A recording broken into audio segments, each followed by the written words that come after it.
Bonjour tout le monde, je m'appelle Julie, je suis orthophoniste. Aujourd'hui, je vous parle d'un jeu dans placotte que j'adore qui s'appelle Sans problème et qui est issu de la collection qu'on a lancée à l'automne dernier dans placotte qui est développement cognitif.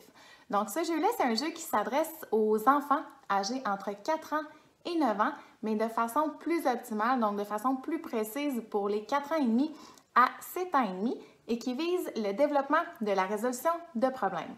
Donc, on a une planche de jeu qui est réversible. Alors, on se promène en lançant le dé sur la planche de jeu avec nos petits pions garde-parc, soit dans le camping ou sur la base plein air. Tout au long de notre parcours, on rencontre différentes situations problématiques qu'on essaie de résoudre avec nos 4 ressources qu'on a dans les mains. Donc, on a 3 cartes. Le but du jeu, c'est d'utiliser nos ressources pour résoudre les problèmes. Donc, de se débarrasser le premier des cartes qu'on a dans nos mains.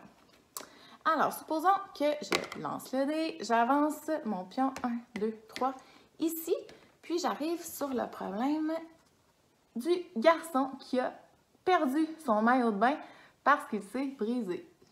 Qu'est-ce qu'on pourrait faire? Ici, j'ai une planche à roulettes, une tente roulotte et de la corde.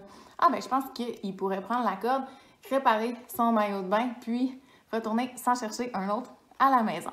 Donc l'idée, c'est de trouver les solutions qui soient les plus logiques possibles, évidemment, et de tenter de les expliquer d'une façon claire pour que l'autre comprenne notre raisonnement.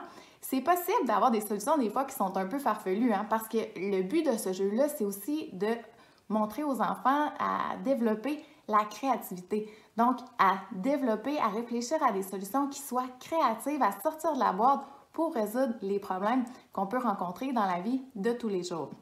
Donc, farfelu, oui. Si c'est trop absurde, si c'est trop tiré par les cheveux, bien là, c'est possible pour les joueurs de voter contre cette solution-là en jugeant que, justement, elle n'est pas pertinente, donc elle n'est pas valide.